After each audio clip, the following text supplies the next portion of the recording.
I think that was a complete misconception. And that's something that I only realized quite a few years later on. Looking back, that was the moment where we broke through this wall, like from this small agency to the next level. Hi there, and welcome to Made It in Thailand, the podcast where we learn how to thrive in Thailand from top performers who have found success in the kingdom. I'm your host, Scott Pressimone. Today, I am speaking with Jan Rohweder. Jan is the founder of Marketing Bear, a digital marketing agency based in Bangkok. He's also one of the directors of the Australian Thai Chamber of Commerce, and he's incredibly active in the community. One of the reasons I invited Jan onto the podcast is that he is an open book. He really seems to love helping others, whether that's helping businesses grow or it's volunteering his time to mentor the next generation. There's so much we can learn from Jan. Without further ado, let's jump into the interview. Jan, thank you so much for joining me today on this episode of Made It in Thailand. Sure, I'm very happy to be here, Scott.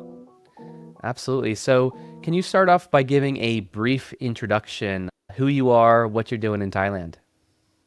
My name is Jan Rohweder. I'm in Thailand now for over 13 years, and I'm running a digital marketing agency called Marketing Bear. And I'm also one of the directors of Auschem Thailand. Now, what originally brought you to Thailand? Yeah, so that's a quite long story. Essentially, I never had the plan to come to Thailand. When I was young, I always wanted to go to the United States. I've been there a couple of times on holidays with my family. And that was always my dream, I would say, to work in the United States. And then when I studied in Germany, my best friend, he studied with me the same program, and he actually is half Thai. But back then, like, he has never been in Thailand. He is born and raised in Germany. And he suggested suddenly in the 5th semester, he suggested, Jan, I prepared everything. Like, I have a university, I have a hotel. You just need to say yes, and we can both go together to Thailand for 6 months, do an exchange semester. And I thought, especially also back then, and maybe even today, I'm still quite lazy in some ways. I try to always reduce my workload. I thought, this is a great opportunity. I don't need to do anything, and we can go have a great time 6 months in Thailand. I've never thought of Thailand. I'm very excited about getting to know that country. I said yes. We traveled to Thailand, and then I realized, like, my friend actually, he has a little bit exaggerated what he has planned. So there were a couple of hiccups with the university. Like, at first they didn't even know who we are. Like, who are these two German guys, like, just standing there in admissions? They had no idea. Like, so we had to sort that out. And even like the very first night, it was horrible. Like, I trusted him. I thought, he will know. Like, he knows the areas. Probably he has family, like, relatives over here. Should be fine. But really, the hotel where we stayed, that was like a haunted hotel. Like, in the night, there were people banging at the door. And I thought, man, where am I here? Like, I've never been in Asia before. That was my first night, and it was really shocking, to be honest. But then, after a couple of days, we settled in, we changed where we stayed, and it got better. And then the interesting bit is that after about 6 weeks, my friend, and again, he's half Thai, he said, Jan, I'm sorry, I cannot do it. I have enough. I cannot stand this. This is just too crazy here. I cannot stand it. I need to go back to Germany. And then I was basically at a point where I had to decide, do I want to stay here in Thailand? Do I want to continue the 6 months that we had planned? Or do I join him going back? And I decided, now I am already here, and let's just see, like, how the time will be here. So I will stay. And really, that was the starting point where I would say I really got to know Thailand, because up until that point, me and my friend, we were always doing things together. And it's very hard then to get in touch with, like, local people. It's just like, you try to always help each other in German. Even my English wasn't that great at that time. So I was really not pushed to really get to know anyone else. But then when I was alone, then I had to start really getting to know, like, also the locals. And I start to realize this country is amazing. There's so many ways. It's crazy, yes. But at the other side, it's so friendly. The people are amazing. The food is great. And in a lot of ways, things are easier here because it's less structured, but that also means less planning is involved to get sometimes things done. And I really enjoyed that. So that was basically my first 6 months. I really enjoyed it. And then going forward, I also had actually in my program also an internship abroad. I had to do this in a country outside of Germany. And I thought, now I am here in Thailand, I can directly apply here also for internships. And I did that, and I got an internship at a marketing and PR agency. I did that for another 6 months. And then that agency asked me, Jan, what do you think of just staying here? We would really need you. And that's how it then continued. Like I said, okay, that's a great opportunity. So I will stay here. I just flew back, did my finals, finished my bachelor degree, and then I flew back. And for about 2.5, 3 years, I worked with that agency. And then I decided to start my own business. And that was also with the help of my former bosses from that agency where I worked. Because they said, Jan, like you are now like at a point here in the agency, we cannot give you anything more. This is really the top level, but there is potential. So they offered me, yeah, we can help you start setting up a business. We can mentor you. We can show you like a little bit how business is being done here in Thailand. And for the first 3-4 years, they supported me. They gave me advice. And with that, I was able to find the right lawyer, like how to set up a business, also for finding people, even like simple things, where to find people. If you're completely new in this country, you don't really know what platforms work, which platforms don't work to look for people. That really helped. And yeah, long story short, like now that was end of 2013 where I founded the business. Today, here we are. And yeah, I'm still here in Thailand and I really enjoy this time. That's an amazing story. And the fact that your friend being half Thai was the one that kind of gave up on it. And then that forced you to get out of your comfort zone.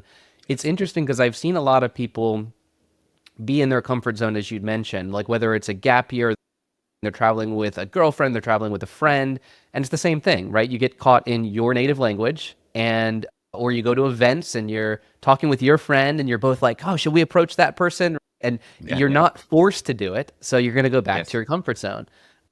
I'm curious though, when your friend decided to go back, were you 50-50 that you were going to stay, or were you pretty solid that you were going to stay? Because it seems like everything was all based on that trajectory and that fork in the road. And so I'm curious how close you were to going back to Germany as opposed to staying. There were lots of factors. Like I would probably 50-50.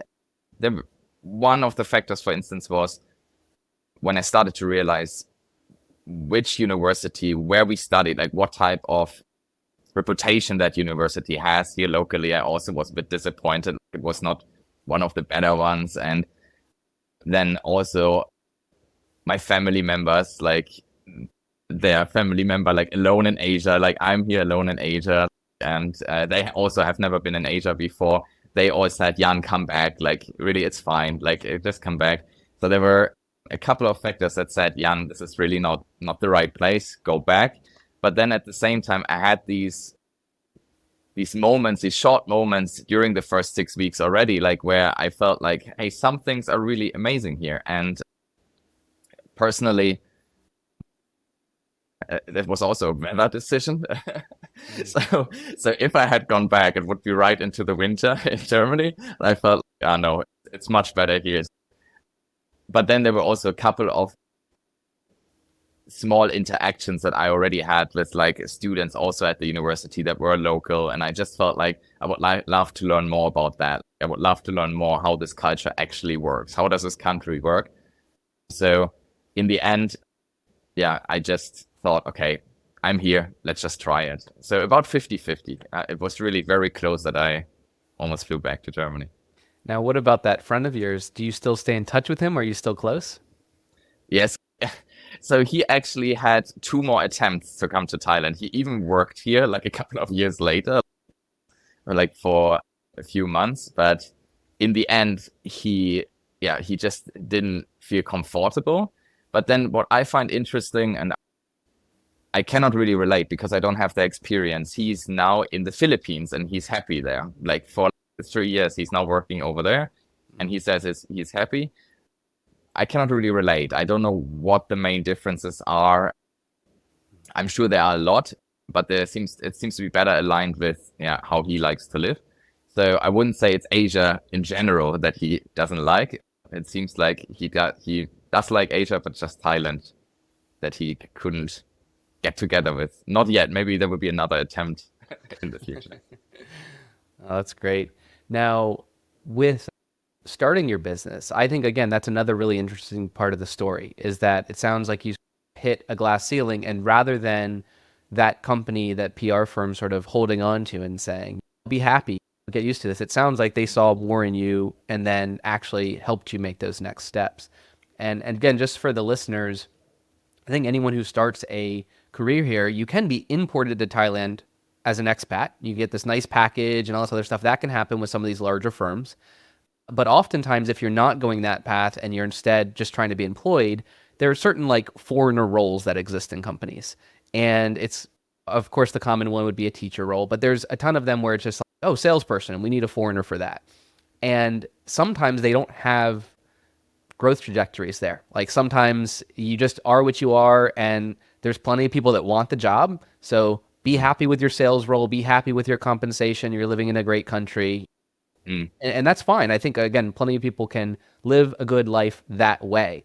But it's really inspiring that you were able to then work with founders that knew you could do more and that actually helped you do more so that you didn't have that glass ceiling and you could actually create something of your own.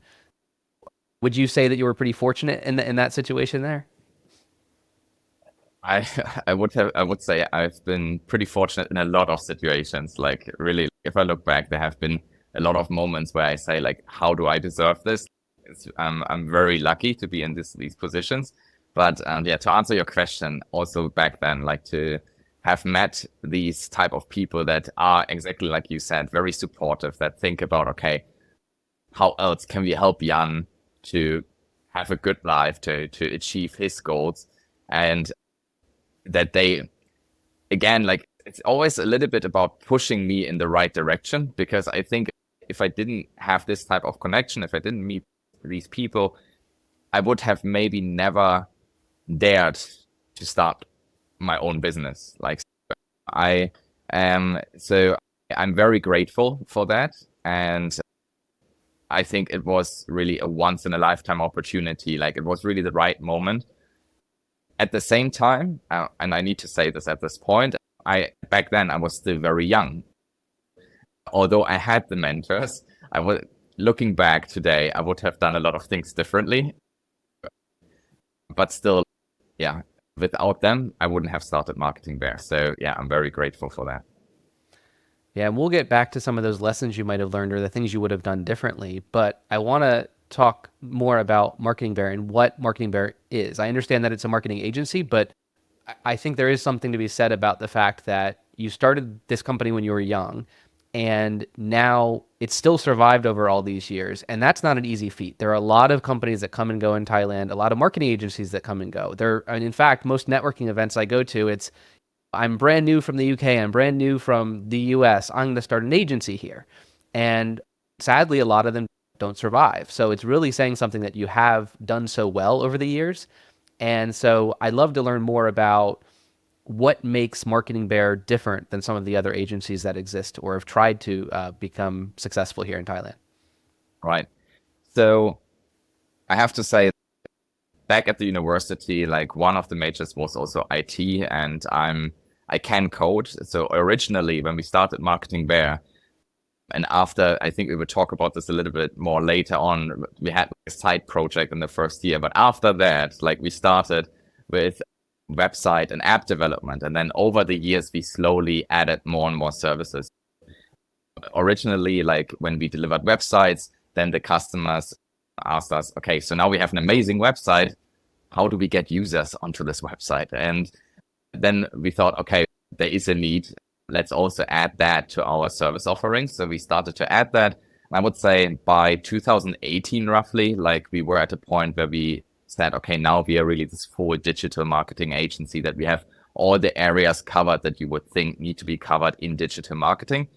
And then from then onwards, we started to think, okay, what can differentiate us from other agencies in the market? And one thing that worked for us really is that we said, okay, when we started websites, already everything was data driven. So why don't we take that a step further and say with every client we work with, we start with the full marketing audit and then build a strategy based on that.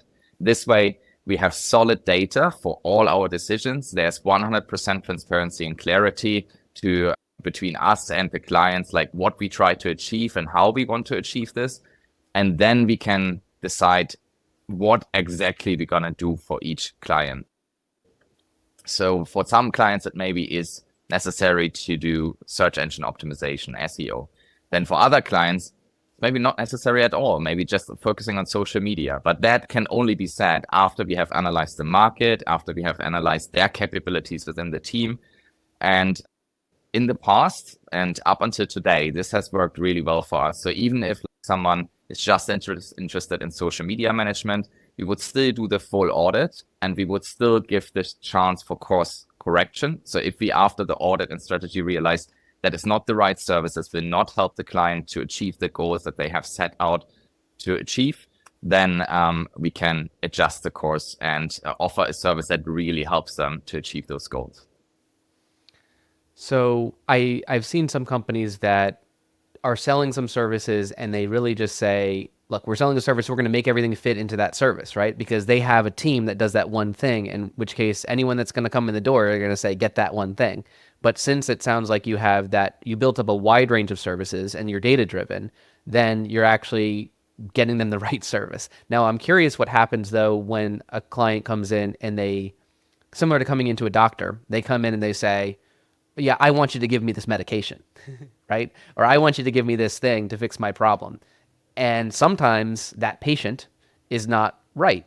So I'm curious how you deal with those situations when someone comes in the door and says, I want this, but really they need that. That's a very good question. I don't have a definite answer to this because sometimes we are able to show the data that proves that this is really not the right thing. And going back to your example, if a patient would come into a doctor and then ask for a medicine, but then on the medicine packaging, it says it's not for you in some ways, either because of the age or because of other things, then I think the patient maybe listens. Maybe. It doesn't mean they will listen, but maybe listens. So we would try our best to explain our reasoning, and we always try to have, again, data to prove that. Now, if that doesn't work, then at that point we would say we might not be the right fit, because in the end it goes back on us. Because if we are not convinced that we can achieve the goals for the clients that they want to achieve, then after a couple of weeks or months, we know already it will not be a good client and agency relationship. Like they need to see results. And if we cannot deliver these results, yeah, it's not a long-term relationship. And that's not what we are after. And then we need to decide, does it make sense to continue? Got it. So again, it seems to all go back to the data, is that the fact that you're saying we begin by gathering data, then you're going to have an educated decision-making process of what actually is the best fit. And you're going to have the rationale to back it up to the client. And yeah, they don't always have to listen, but at least you have good rationale built up. Now, do you have any clients that ever say, Jan, I get it, you're going to do this audit, I don't have time for that? How do you deal with that sort of situation? Actually, first question is, how long does the audit take? And number two, how do you deal with people that say, I don't need that, I already know what I need? Okay. To start with the easier question, how long does the audit take? The audit takes usually, on average, a month. And the strategy another week or two that follows after. Because usually, like within 3 weeks, we have some results that we can share with clients, and then we first align with them. Do we really have analyzed all the competitors? Do we really know all the social media profiles? And when they confirm it, then we build the strategy based on that. And like you said, there are actually, this is a very good example. There are lots of clients that say, we don't have the time. Jan, we contacted you because we need help now. The ship is on fire, help us. And the way how we deal with it is that we have some interim services that we say, okay, this will not be the best services. They will not be data driven. They will not maybe be the best ways to achieve the goals. But during the time where we do the research and the strategy, we can support you with that. So for some clients, this may be setting up ads like Google ads or Meta ads with Facebook and Instagram. And we do that with the best knowledge that we have about their business and also with our experience. But we are very clear to all clients that this is not based on the data and not the way how we want it to work. It's really just a temporary solution just to get some traffic in, and then we will switch over once the strategy is done. Something that stands out to me is when you said that process of the audit takes a few weeks. I've seen some agencies that say, oh, we do an audit, and they might spend a week or two on some PowerPoint presentation, but really they're not spending much time on the audit, right? They're going to some tools like Moz or Ahrefs or some other tools and saying, okay, here's some data. We're going to make an educated guess. Let's go. It sounds like you're going much deeper than that, which I'm fully a believer in, because if the data isn't good and the foundation isn't good, how can you possibly have a good campaign that'll last 3 years? Now you're adapting over time, but if it's just surface level, then it almost seems like a sales tool, right? Yeah. Any company that's saying, oh, we'll give you a free audit, and they take 30 minutes to get you some screenshots, that's not actually an audit. But what you're describing sounds like a proper audit. That's inspiring. Yes. Yeah, and that foundation, it comes down to the point, I assume you want to have a long-standing client, not someone you can get in the door, sell good service to. And we have a lot of time the situation where we then, after we are done with the audit and the strategy, that we then split responsibilities, because some of our clients, they have in-house marketing teams, but just need help in certain areas. And then with the strategy, we also help them to know what they should focus on. And then for these areas, we are more of a consultant. So they can always reach out to us if they have questions, but we are not the ones actually executing. That's them doing it. But then other areas where they have less experience or don't have the workforce, we can support them. And just going back, our strategy is, and also the audit, they're really in depth, and it's usually over 150 pages that we deliver. And it's also covering also some offline marketing. So we really try to get as much information in there as possible to connect everything and then build a strategy based on that. So yeah, I also have to say, we also use tools to get data, like also Moz or SEMrush, but there's more to it. There's also the aspect that you need to do really the research, that a human needs to do the research on businesses and to find out really what they are thinking, not just for the business we work with, but also the competitors. And yeah, that takes time. Yeah, it absolutely takes time. No, that's great. And I love the fact that you said you can also offer consulting, because you do sometimes have companies that have a marketing team of one or a small internal team, and they're not going to know everything. I think there's sometimes a tendency as an owner to think, oh, I just need a person to do this and just run some ads for me or whatever. And yeah, you can get a generalist internal in a company, but they're not going to be the best ads manager out there. So it sounds the way that you're structured, you're not saying you're all in on us, you have to outsource everything to us. It sounds like you'll work in a sort of co-managed sort of situation where in some cases it sounds like it's consulting. In other cases, it might be supplementing their team in certain areas they're not strong in. Correct. But it's not a one size fits all, it sounds like. Yes, correct. Exactly like that. Now, what about your team size? You've been around for quite a few years now. Roughly how many employees do you have today? So at the moment, it's always going a little bit up, a little bit down, but on average, we have 30 at the moment. And it's been really a slow start for us for a very long time. We've been not 30, we've been around 6 to 8 team members. And really, it was just a couple of years ago where we started to grow a little bit more. This goes down to what you had said previously of if you were to do stuff differently at the beginning, you would have made different decisions. So I'm curious, since it sounds like more recently you've had a big uptick in popularity growth of the team and whatnot, if you were to go back, what would you change and what would you have done differently to have some of that growth earlier in the process? Okay, so also the market back then was a little bit different, I would say, here in Thailand. Nowadays, I think it's even more competitive than it was back then. First of all, the one thing I would recommend every business owner in Bangkok is to be active in the local business community. And I'm not even saying exactly it needs to be a chamber of commerce. It can also be just the networking events. Originally, I completely neglected that. Like, my idea was, yes, I'd love to live here, but the clients with the budget, they are not here. They are in Europe, they're in the United States. So originally, like, we focused not so much on Thailand as our market for getting new clients, but really we focused on Europe and United States. And then I think that was a complete misconception because there is a heavy need also for high quality services here in Thailand. And that's something that I only realized quite a few years later on. So that's my first advice.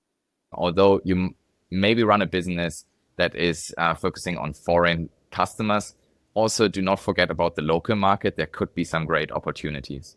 The second part that I would recommend is to be firm with who you are as a business and what do you offer. You mentioned before, like, what is if there's a client that wants something else that we really do not think is right? Back then, I would have convinced myself, okay, let's just try and let's just see how it would go. And partly it was also because when you're a small business, you try to get every project you can, right? It's all about cash flow. You try to pay the bills. But in some ways today, I think it may have been better directly from the start to have this very clear direction, because there was a time, especially also after we had added more services, where clients started to see us as almost a freelance alternative, like where they could just book us on demand for anything where they just need help right now. And that's a very one-sided kind of relationship. I want this, give me that now.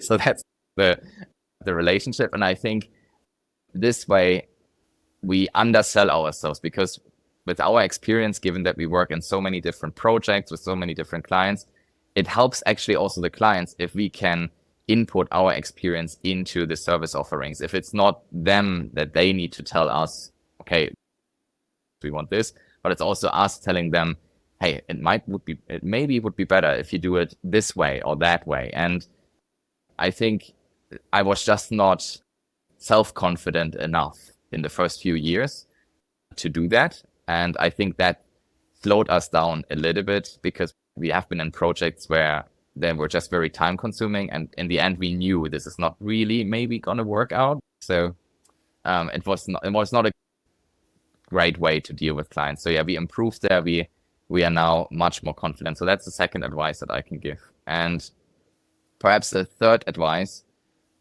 is to really focus, even as a small business, to focus on nurturing the talents that you have in your business. So like for me, originally, like I was also, because I just started the business and also later on I was busy just running the business, that I couldn't really focus so much on my team members. I appreciated them, and I tried to do things outside of the working hours, but it was never about looking really at their career paths and how they are growing. And the interesting bit is that exactly that is what got me to marketing there. My former bosses, they thought about me, how can they help me to grow? But in the early years, I did not focus as much as I should have on that.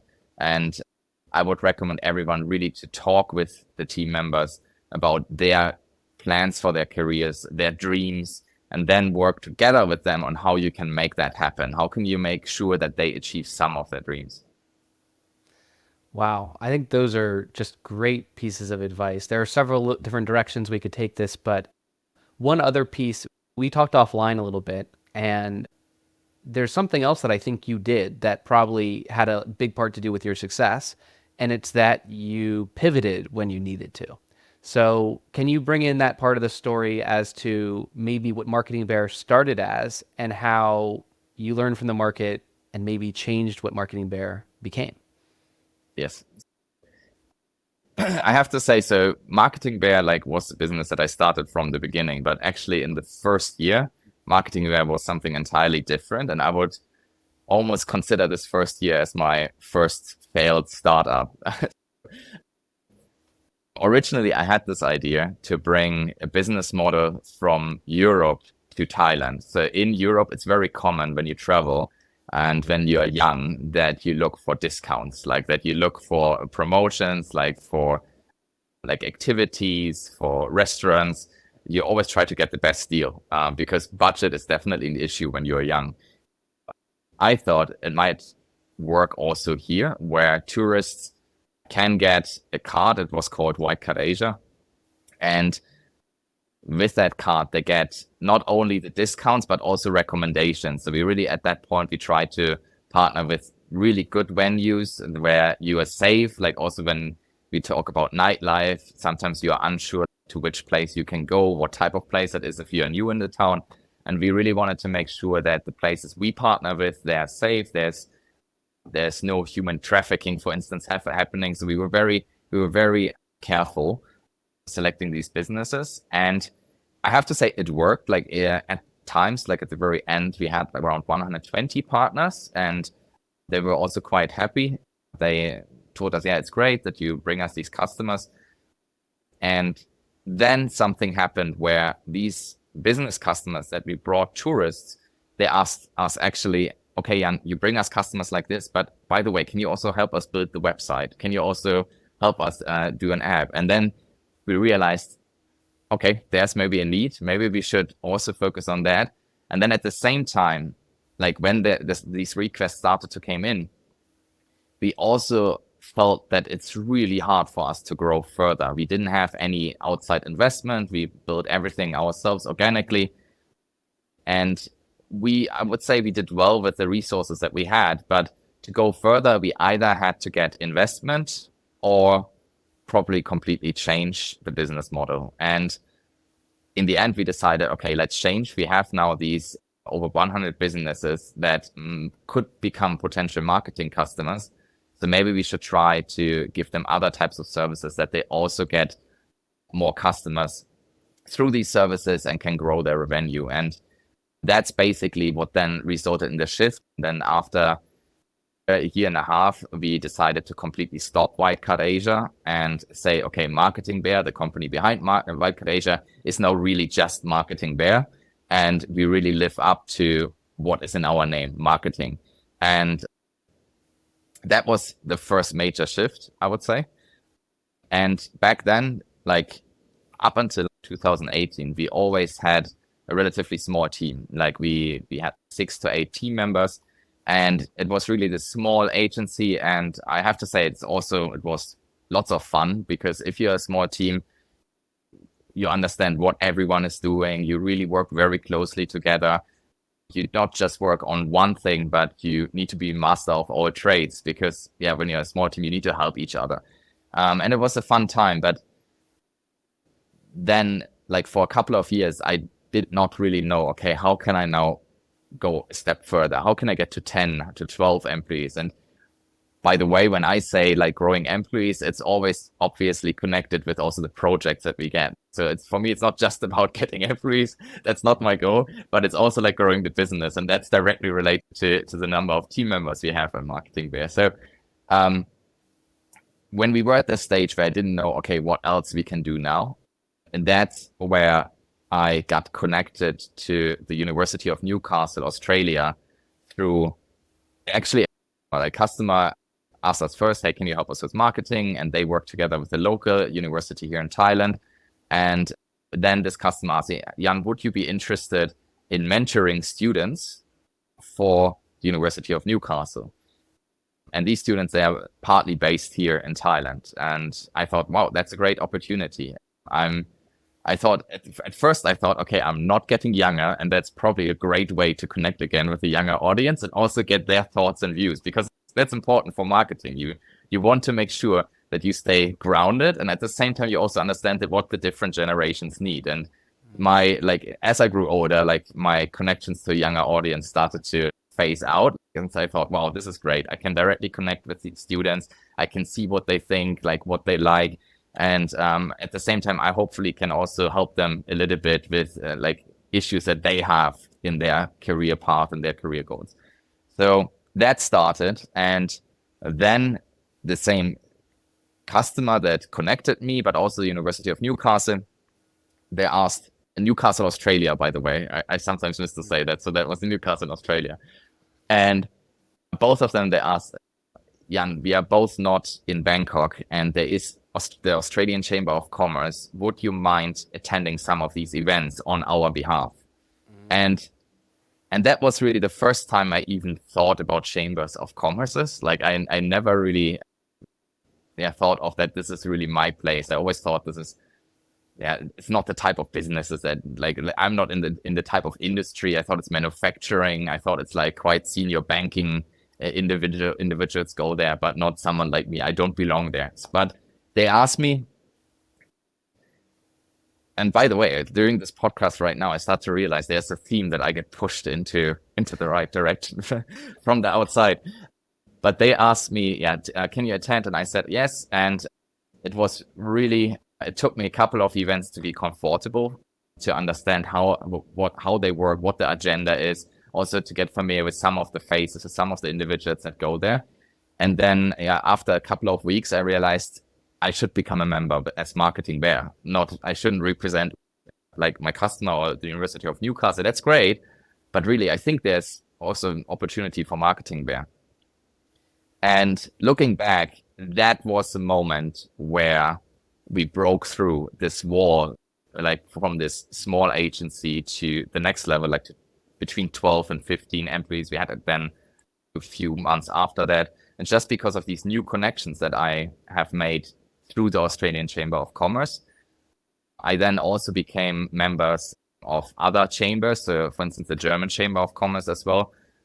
And it's just interesting, the type of individuals that you meet. And many times it's a connection that you get that is maybe not directly resulting in a client, but also sometimes you just get some experience back from individuals, from other business owners here in Thailand that then help you to realize, oh, I should maybe do that, or maybe should do this. So if at all, if you don't get any business out of chambers, at least you get experience like from some individuals that can help you to adjust how you run your business. And I find this so valuable, and it really helped me in some ways to see things a little bit differently and do things differently. And that was really the next step.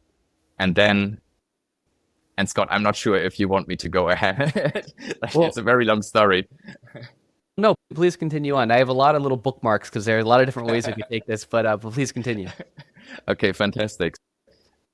So then we were around like 15 team members, and business was going well. And then I made a couple of key contacts still today. So I think it was 2020, and up until today, like our largest account in the region, and now also in Middle East, in Africa and India, is Michelin, the tire company. And that was one of the companies that I got connected to through the chambers. And they helped us actually to grow one step further. So they started with a very small project with us. Like they just asked, hey, can you help us with some Google business profiles, like with the optimizations? And I think it was originally like for, 60 or 70 business locations in Thailand. And today we are managing over 1,000 across the different regions, and also started to do paid ads for them. We help them with search engine optimization. And from back then to today, there was really like this slow process where they tested us out with, okay, can they also do this? Can they do that? And today, like some actually from Michelin, they confused some of my team members to not be marketing there, but Michelin team members, because we work so closely together. But really, that helped us because we then had a case study that we can also work with bigger clients, like with enterprises, global enterprises. And this opened then the doors when back to the chambers, when I started speaking with some individuals that come from enterprises. When I said, hey, we work with Michelin, we did this and this, and they could imagine, hey, this would be something that also applies to us. Like maybe Marketing Bear can help us. And that then opened the doors for us to grow from 15 to 30 where we are today. Wow. Yeah, I'm seeing several different themes. Now, you had mentioned that you're seeing the theme that you had people nudging you in the right direction. But I would take that a little bit differently. I would say, yes, you had people saying, hey, you should try this, or hey, you should go to this event. But it was how you handle that, because I think a lot of people, especially with age, as you said, become a little bit more set in their ways, a little bit more less receptive to outside viewpoints. So they might say, oh, I'm not going to go to chamber events as a waste of my time. But the fact that you actually said, I will give that a try, or the fact that you said with mentoring, I want to learn from younger people versus shaking your fist at the clouds and saying, young people these days, you're saying, I want to better understand young people. Yes. So I just think that's really interesting. And I would say that's part of the thing that I'd attribute to your success is it's not maybe to say yes to everything, but it's to not come in knowing all the answers. Another theme that I see, I've worked with some business owners and they can be very experienced. Sometimes experience actually can be detrimental because again, then you know too much, right? But Right. something, when you were talking about the pivots your company made, I've seen some companies that say, I'm going to have my company, it's going to be this, it's going to work this way. And it's almost like they might be trying to make the supply, like as in what they're providing, their team members, and trying to make demand fit supply. And Yes, that exactly. Yeah. is a really tough thing to do, but it sounds like you knew what you were going to do. You knew that your vision, as you said, you started Marketing Bear from the start. You knew it was going to be marketing, but exactly what kind of marketing, it sounds like you took that from your audience, what you were good at, what people were asking for, and then maybe Right. adapting the team to that versus saying, my vision is set. It sounds like your vision changed over time. Yeah, I think that's right. And on the other hand, also, I think it's required in this industry. I think digital marketing is always evolving. And if you keep on doing digital marketing always the same way, I think it will not lead to success. I think it's required, as if you are working in digital marketing, to always look for new ways how you can help your clients to reach the customers, the audiences that they want to reach. And again, I have been fortunate that a lot of times there were external factors that reminded us that what is now needed at that time. So again, looking back, like from the very start, like there was this need back in 2000, it was 2014, 15, where like these White Card Asia customers that asked us for websites. And Scott, I don't know if you remember, but really like at that time, there were still lots of Thai websites that looked horrible. Like they looked like they were from the 90s. And nowadays it's much better. Like it evolved quite a lot. But back then there was really a need for it. And we were reminded by our clients. And I think then also like with other clients we had throughout, and also Michelin, that has also always been the way how we understood, okay, there is a need that we need to think about, okay, what else can we do? And I think it's also based on the type of relationships we try to have with our clients, like where it's really, I really do not just want to be a provider. I want to be a partner where they feel open to share anything, like anything relating to their business. Even if it's bad news, it's not always great. There's also sometimes negative feedback, but I'd rather take that than no feedback at all.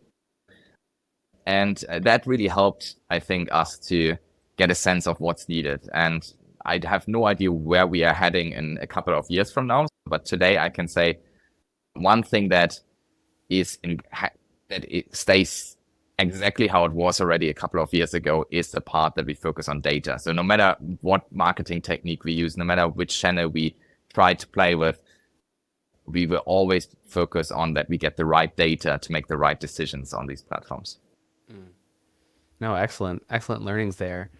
Another theme that I saw was the short term versus long term. Because I love that you said that, of course, as a business, you need to be profitable, you need to make money. You also have clients that are approaching and saying, look, we need some clients now. So you might appease that and say, look, we get that. We'll offer a service that will help you now. Maybe it's optimizing a profile, maybe it's running some ads, but it sounds like you're never leaving the long term by the wayside.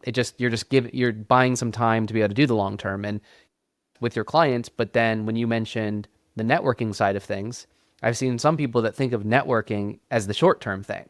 I'm going to go to a chamber event and give out all my business cards and get clients. Or I'm going to host an event or attend an event. Let's say it's not even a networking event. It's, I don't know, something that someone put on and you're like, I'm going to go to that event and I'm going to get some clients. I'm going to get a booth and I'm going to get some clients. And they're thinking so short term. And then it doesn't work. And then, oh, that didn't work. Let's write that one off. And it sounds like you being more of a longer term thinker didn't give up on networking, didn't give up on doing these things. It sounds like you dug your heels more into it because you're not just a chamber member, right? You're highly involved in these things. You're like leading mentor programs. You've built up a leadership position, which I assume didn't pay for itself instantly, but it took some Right. time to get the payoff from that. Is that fair to say? Yes, absolutely.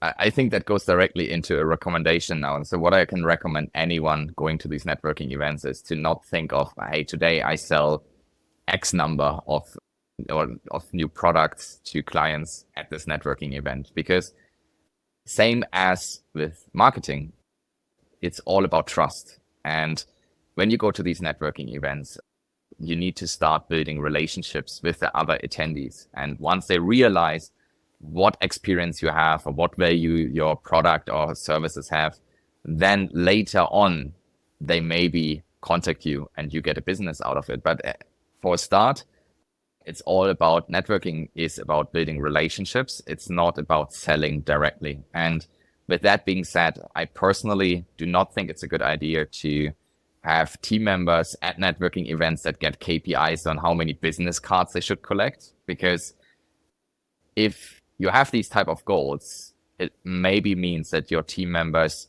cannot have really these deeper conversations at these networking events with some individuals because they feel like, oh, I just have 5 business cards and I need to get 5 more. Sorry, I need to go to the next person now. And that's not how you build relationships. My recommendation to anyone from Marketing Bear that I send to networking events is just have fun.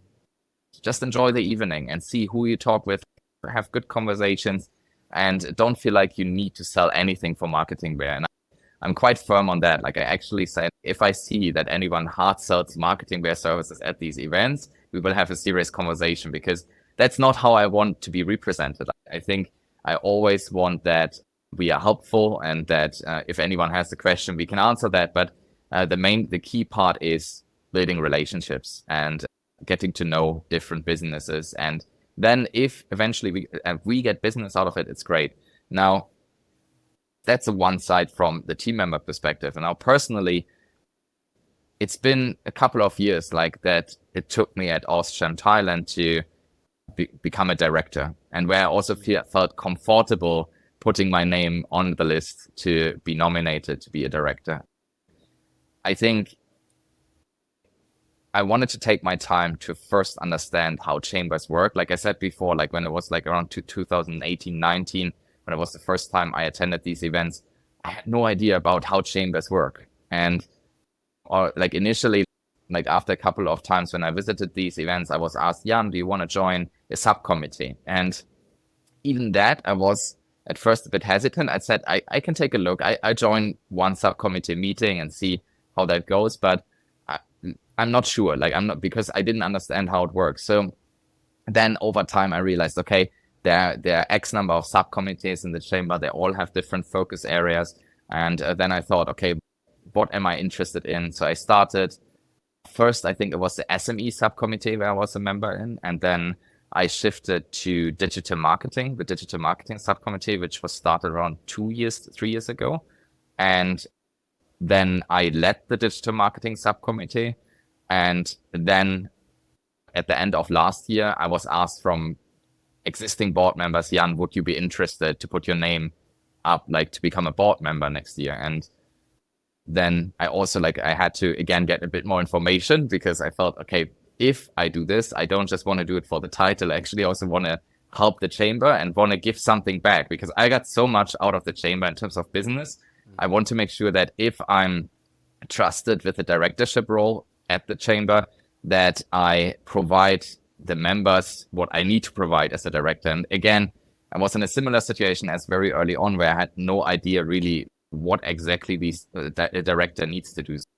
I had a couple of dinners and meetings over a coffee with other current board members, and asked them like, okay, so how much time do you need to spend every month? And like, what are the type of activities and tasks that you are assigned to do as a board member? And I realized, oh, I think I can do this. I think I can squeeze it into my schedule, like to be a director. And yeah, then I put my name up, and luckily, again, very fortunate, I got elected.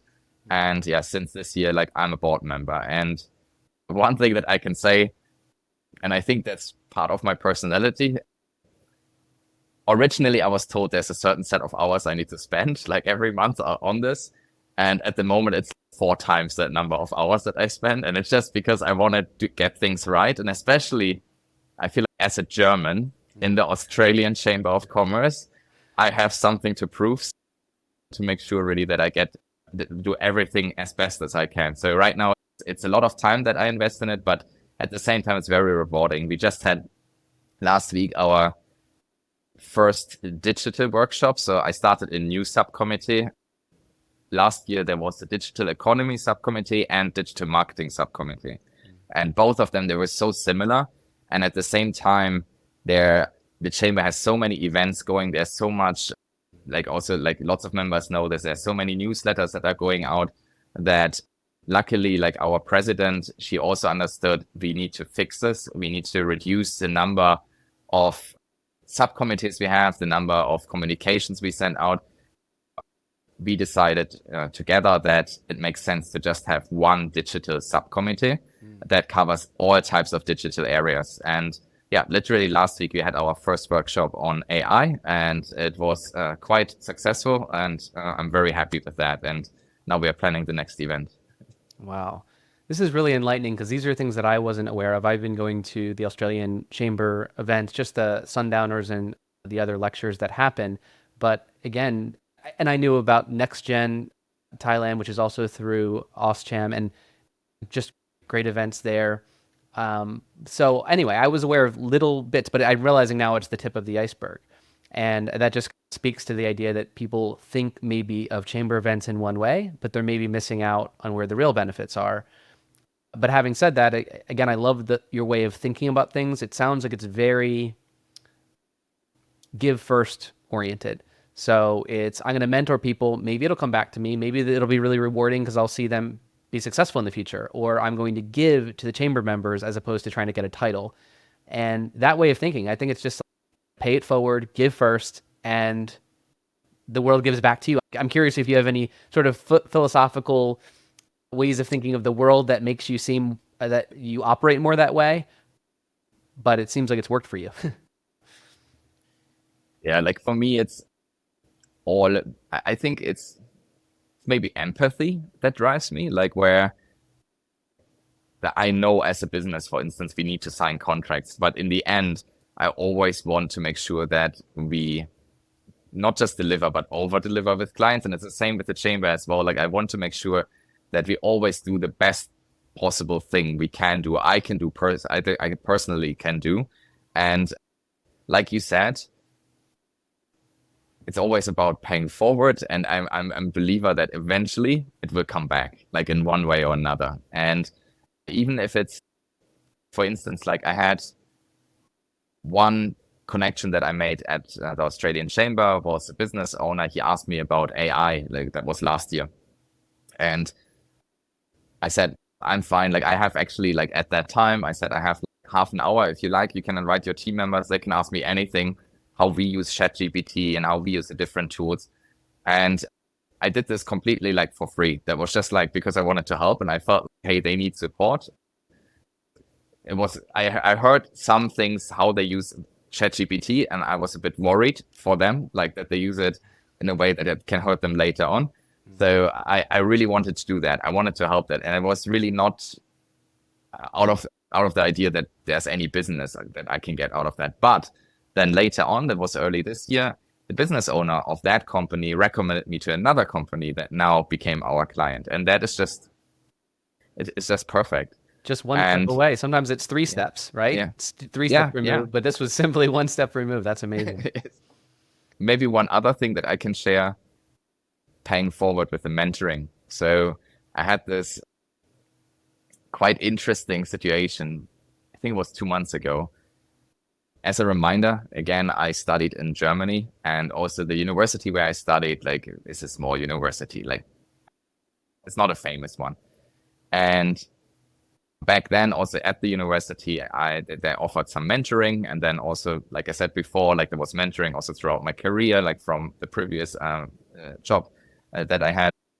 And now I am doing mentoring. And then 2 months ago, one of the students that I'm mentoring came to me and said, Jan, I'm going to Germany next month. Do you have any tips for me? And I said, oh, that's interesting. Yeah, of course I have tips. You can ask me anything. But why are you going to Germany? And she said, yeah, I do I think it was like 6 months. She said she wants to go to Germany to study there.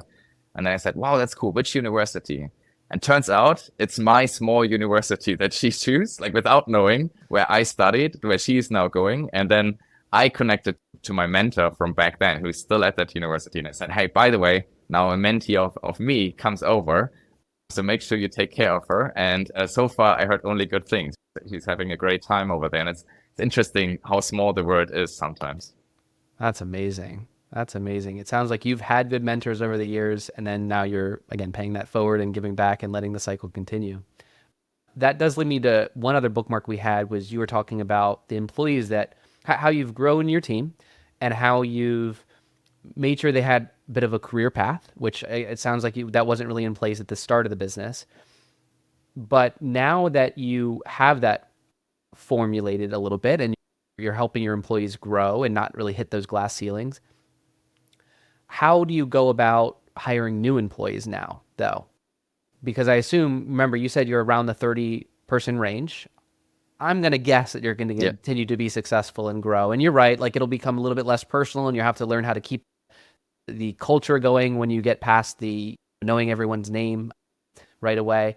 But in any case, I'm just thinking, if you are going to grow those team members, what do you look for when you're hiring to keep the way of working, the quality of work and everything up, and the office culture, that's the personality of the culture and things like this? What do you look for?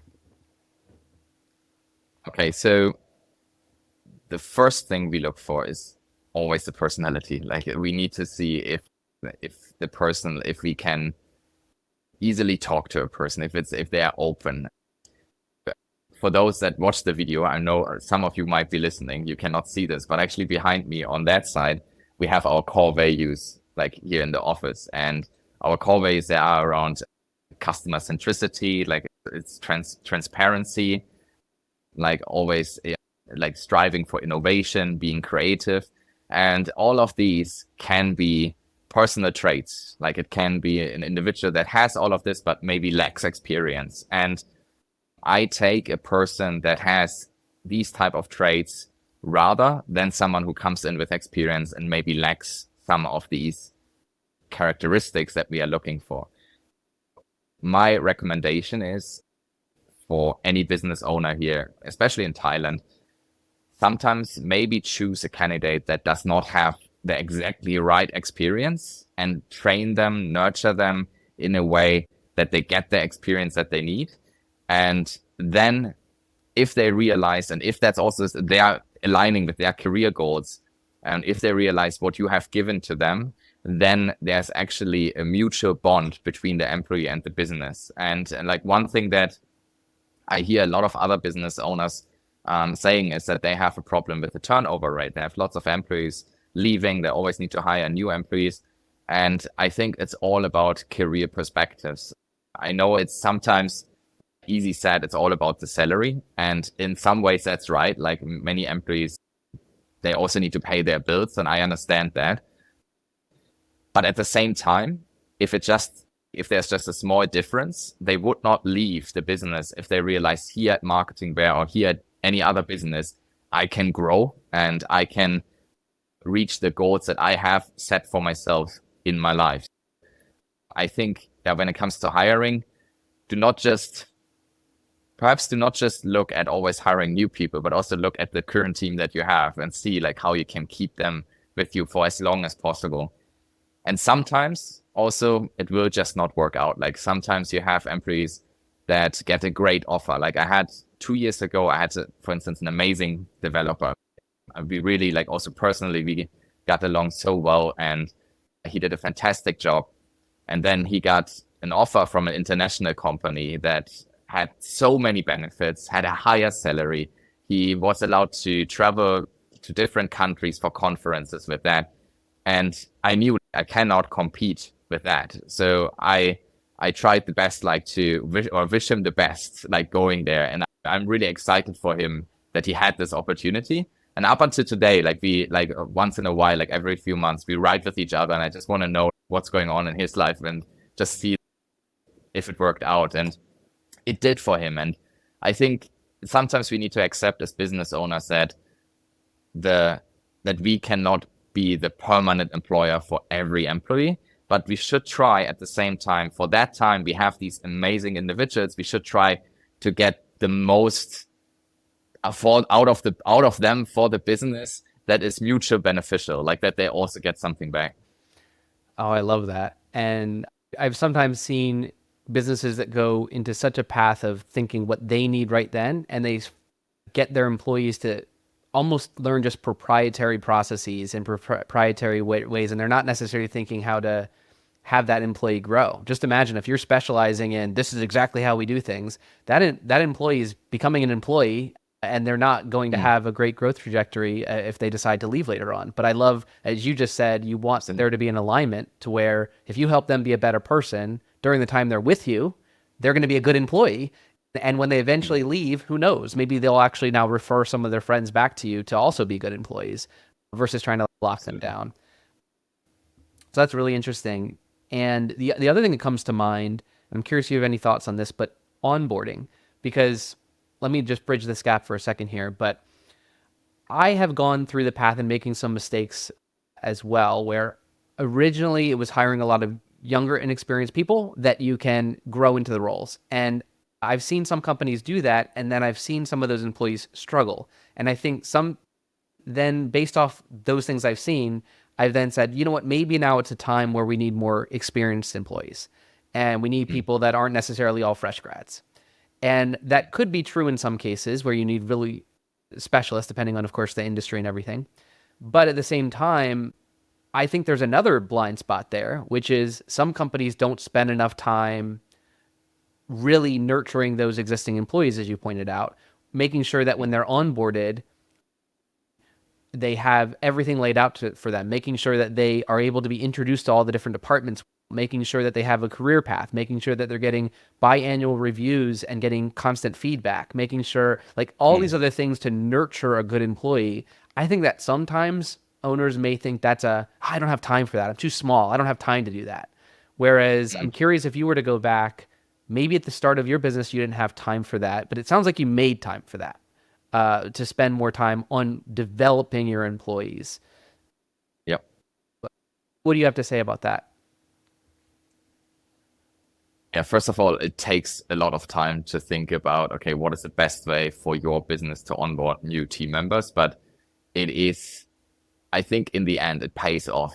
Even if it takes a couple of days or even weeks to get this right, I think it will pay off in a sense that if you make sure that the employees feel welcome, that they really feel like they are not just employees, but they're really part of the team, and they are an important part of the team. They actually can change things in the business as well. I think if you make sure that they understand that right from the beginning, there's a higher chance that they will stay with you and that they feel happy in the workplace they are in. If you rush that and basically everything is just thrown at them in terms of workload, I think there's a high chance that they question, is this really the right place for me and for my career? And then as a business owner, you will maybe save time by not having prepared anything, but you will lose time by then. You need to again prepare a job ad. You need to think, okay, where do you advertise for the job? It's also expensive. Like some of the providers here in Thailand, like the more popular ones, in my mind, we are very, very expensive. And so I think there's almost no question, like you need to take the time. It will save you time later on, and it will save you funds later on. One part that I can recommend other business owners is also to make the career growth part of the performance appraisal. So we have every 6 months, we have a session with each employee and we talk about their performance. Also, they rate themselves. But one part that we look at is also how much they have grown. And we do this by looking at, have they signed up for any courses? Have they got certificates? And we as a company, we support our employees. We give them time off for the courses. We pay for courses if they are paid courses, if we agree on that. And it's just part of our culture. We expect that from everyone to continuously learn and grow. And if you have that documented, if it's written down in a sheet where they see their score, it's much easier to communicate, much more transparent than just saying, okay, now go out and learn things. I think it needs to be really structured and needs to be a process in place. So I can recommend any business owner to do this. It really helped our team. Yeah, it's great advice. Great advice. Now, I want to also highlight something recently with Marketing Bear. I understand that you were recently approved for BOI under the Board of Investment. Is that right? Correct. Yes. So how was that process for you? Why did you decide to go down the path of becoming a BOI company? And then how did you go about doing that? Okay. So since the beginning, since I started the business, I knew that BOI existed. But especially in the early years, I always felt like this is only for businesses that bring in huge investments into Thailand. I never felt like it's something for me. I always felt like I'm this little tiny business. They would not care. They wouldn't even bother like listening to me, what I plan to do. But then over the years, I heard like more and more success stories, partly from clients, partly at the chambers, the connections that I made. And we are now at a point where it would be beneficial to also have more foreign team members, like just because the type of clients that we have, and sometimes it is good to have someone with a cultural background from a foreign country in the team. And I had the option, do I do it with the current company setup that we have at the moment, which would basically mean I would need to invest 1 to 2 million baht in capital. I would need to increase the company capital by 1 to 2 million baht for every additional work permit that I issue. And the alternative was I should look again at BOI and see if there's any way we could get certified and approved by BOI.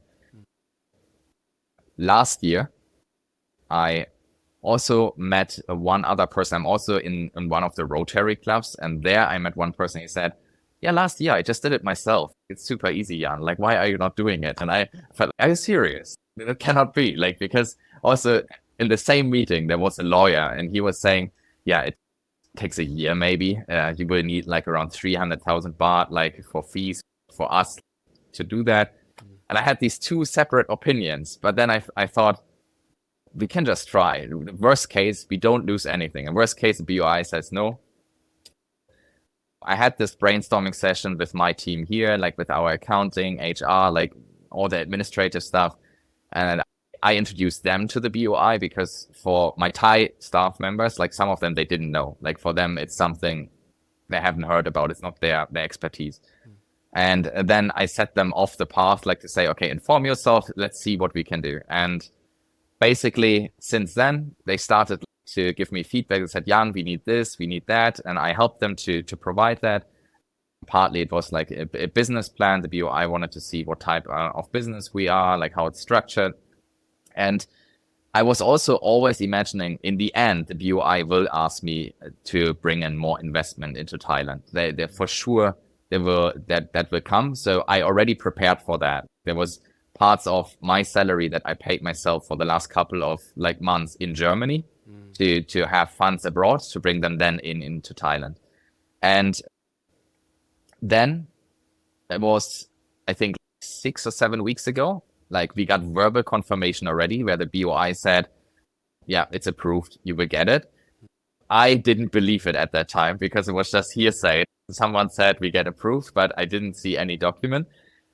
And then we got a virtual certificate. It was about 4 weeks ago. Then I thought, okay, this is getting real. This is starting now. It's awesome. And now 2 weeks ago, my accountant put the official certificate on my desk and said, Jan, it's done. What's next? Let's continue. And yeah, now we are BOI certified. So that means like we have less restrictions hiring foreigners. There's also some level of tax incentive for us. And personally, what I think I will enjoy, I haven't seen it yet, is I heard lots of good things about the visa and work permit process. So in the past, the way how my company was set up, I had to go to Chengwatana, which is very slow, but we got used to it. I don't complain. It's all good. But yeah, like I heard this will be a lot easier now. So let's see. Yeah, I can tell you from experience, it is quite easy. In Chamchuri Square, I believe it is, there's the one-stop shop, and you go in, and I think the times that I've gone in there over the last several years, it's a 20 or 30-minute thing. Now, again, you sometimes want someone to get you a queue number still, but it's nothing like Chengwatana. I think you're going to quite enjoy that transition to being under BOI.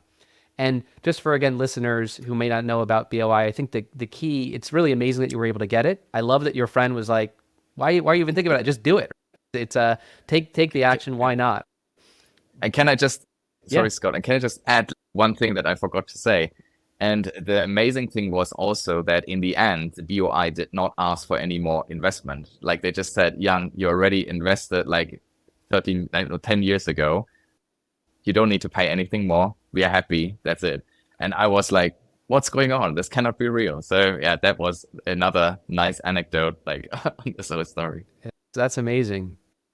And actually to that point, I was going to say the BOI, it seems like it's great. I think it's only good things. They're trying to get investment to Thailand, and they don't want fly-by-night companies that aren't going to contribute anything to the Thai economy.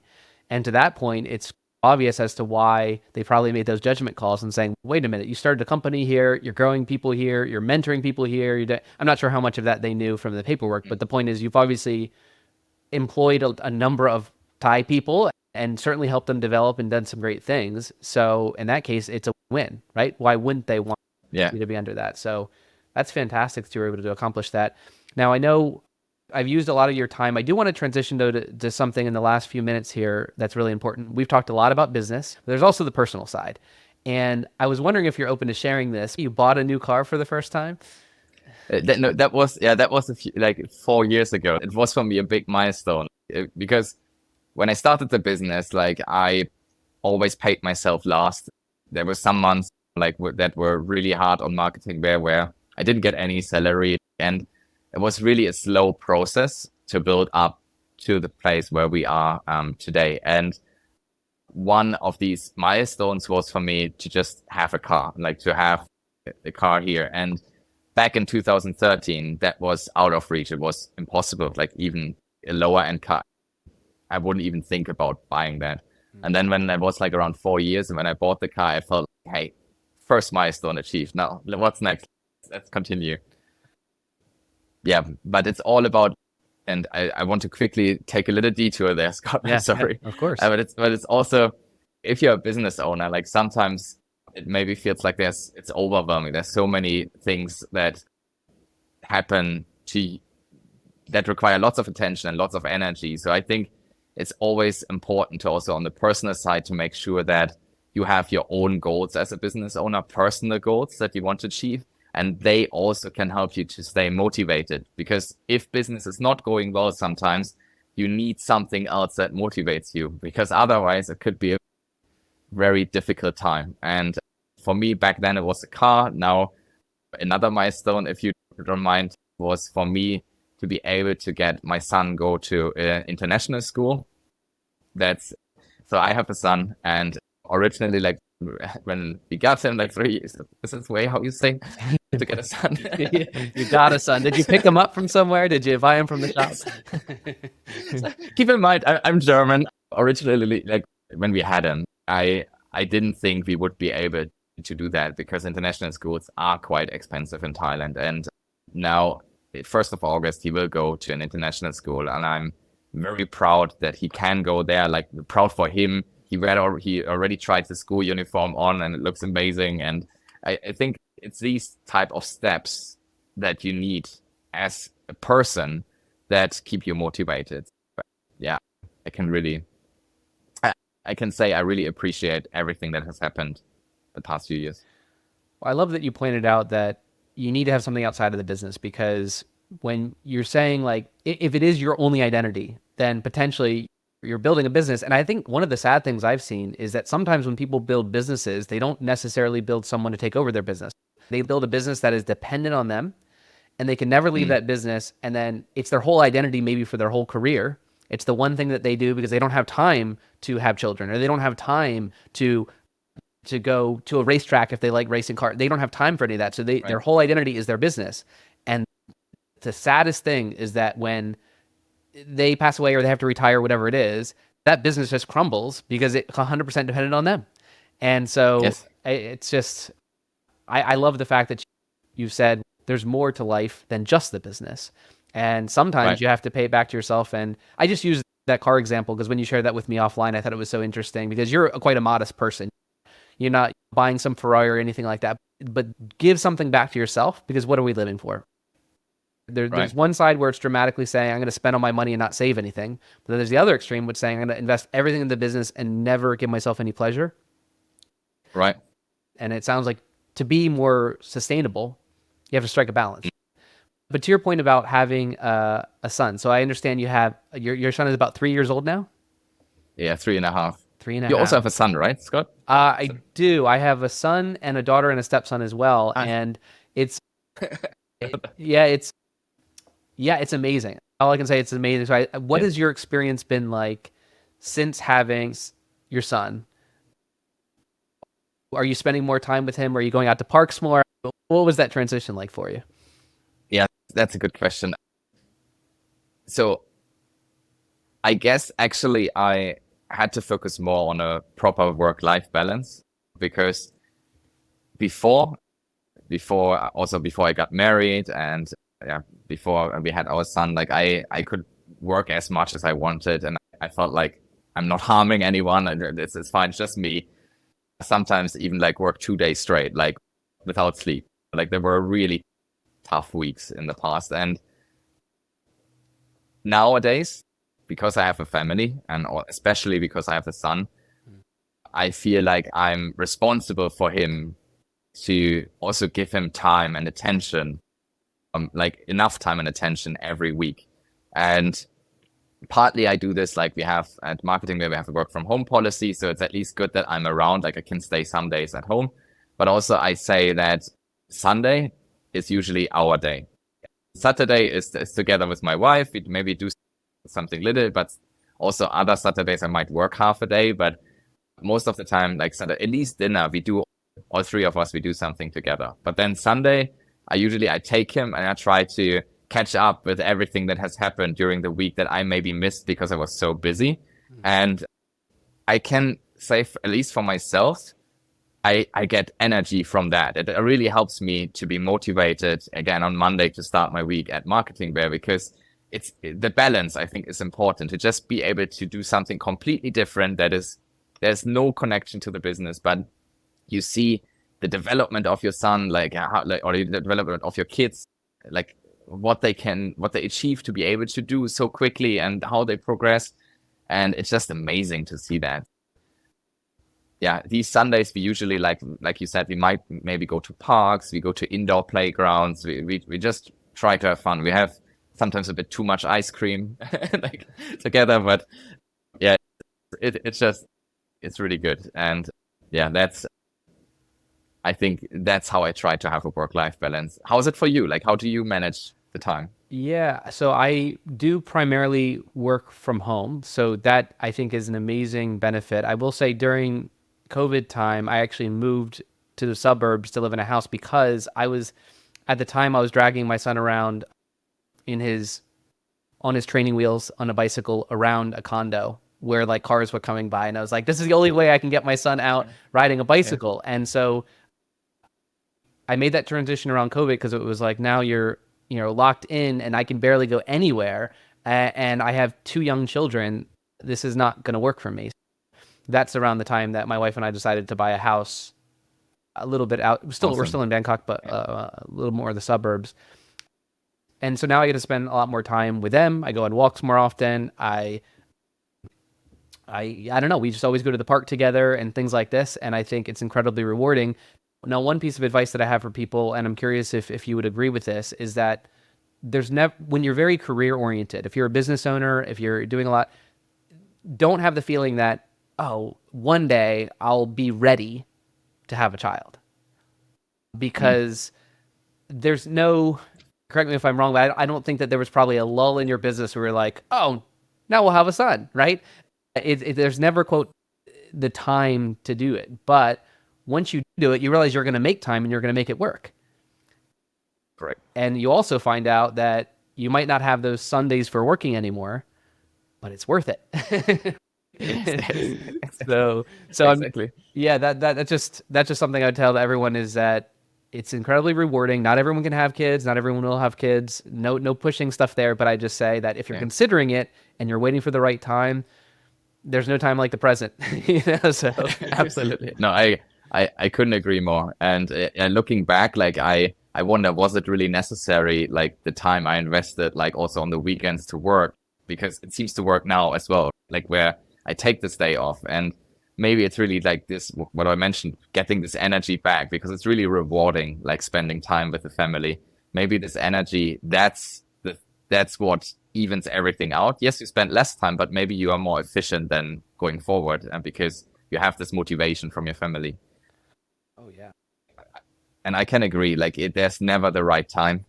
In fact, our son was 2 weeks early, and I had planned everything perfectly. Like I took days off. Like I already informed clients, hey, in 1 month during that time for two weeks, I will be out. Like you cannot contact me. And then he was 2 weeks early. And so I had to make it work somehow, but it did. And also I have to say back then, also the clients, they were very understanding. Like there was no issue whatsoever. So I can really recommend, if you're considering this, just start. And yeah, and don't think there's ever the right moment. There's never the right moment for it. Yeah, and one other point that I want to get your quick opinion on here is raising a child in Thailand. I think some people may think, oh my gosh, I could never do that. You should go back to Germany. Now's the time to do that, because there's just a feeling that you can't do things right here. Whereas you pointed out, of course, there's schooling to consider, and it is significantly more expensive to go to international schools here in Thailand. I feel comfortable here because as much as you might have to work harder to be able to pay for things like schooling, and things do get expensive, it is possible here, right? So there are good schools here. There is good healthcare here. There are options here, and you don't necessarily have to go back to a home country. But I assume that wasn't even a consideration for you. Did you feel quite confident after being here for so many years that you said, you know what, I can build a family here? Yes, to an extent. Like there was, and I have to be honest, like after the first couple of months with our son, like I was thinking, okay, like another 3 years, and then there's a big expense coming from the school side.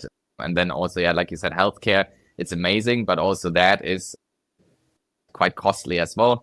So I was looking at all of these costs, and I was like, at one point, I was honestly worried, like, how can we make this happen and also live like that like you don't want to give up everything. And in the end, actually, when you do the math and you look at all the costs, actually, it is possible to be here in Thailand and to live in Thailand. And it's not so much different from any other country. The costs are different. Like in Germany, for instance, you would pay way more tax. I would need to pay like a lot more than I do here. And then also not everything is free. So for instance, kindergarten, also you need to pay some parts as well. And if you look at all of these costs of living as well, actually Thailand is actually quite a good country to live in, even if like individual items might be quite high priced. In the grand scheme of things, like it's still worth it. And I also want to highlight, for me, it's not just the healthcare and also the schooling, but really also all the activities that you have so close by here in Bangkok, especially. I have like a niece and a nephew, and see them, they grow up in Germany and they just stay at home. And now they are similar ages as my son. And I see they are mostly inside, and they now play, they have the Nintendo Switch. And I honestly think it's because there are not many alternatives, and the parents not always also have time to do a lot of things. But here you have these day schools where you can send your kid to just learn things, like little gyms for little kids where they can have fun, run around. Yeah, you can have play groups, and there's just so much that you can do that I feel he is probably more active here than he would have been back in Germany. So I'm very happy. I think it's a great place being a kid. Yeah, great tips. There's options here. That's just the key to everything you said. Is if you want to go to, I don't know, a karate class, if you want to, whatever your children want to do, the possibilities are here. And one last thing I'll say on the schooling is that there are international schools, there's some fantastic international schools here. Yes, they're expensive. There are also bilingual schools. So it's just this school where they might say, okay, 50% is in English, 50% is in Thai, or different ratios. Right. And they're probably not classified as international schools, but I'm just saying those are what I call kind of middle tier schools. They're not like the public schools. They can be quite impressive though, as well. So I agree. Again, it's back to there's options, and you can find what works for you. And one thing that I always like to look at is and say, look, if billions of people have done this before and had children, and they've done it with no schools, they've done it where they throw their kid onto the farm and they make it work. Many people have done it, therefore you can do it, you can make it work. But anyway, enough pitch about having children, I suppose. You've been incredibly generous with your time, Jan. I really appreciate it. To close things out, what is the best way for people to get in contact with you, either personally, mentoring, Marketing Bear? How do you recommend they reach out to you? Okay. First of all, if you want to connect with me digitally, please look up my name on LinkedIn. That's probably the best way to reach out to me. Even if it's also a request for Marketing Bear, please just send it to me. But also I want to say, if you do see me at one of the networking events, please don't hesitate. Just come over, say hi. I would love to have more exciting conversations and learn also from more business owners. So please say hi. Well, I hope you enjoyed the episode. A big thank you to Jan for sharing his journey and valuable lessons with us. I'd encourage everyone to attend one of the upcoming Australian or German chamber events in Bangkok, and you might just get to meet Jan in person. If you're looking for marketing help, definitely visit Marketing Bear to get in touch with Jan and his team. If you got value out of this episode, please subscribe, share, and leave a review on your favorite podcast platform. I hope you learned something, and I'll catch you on the next one.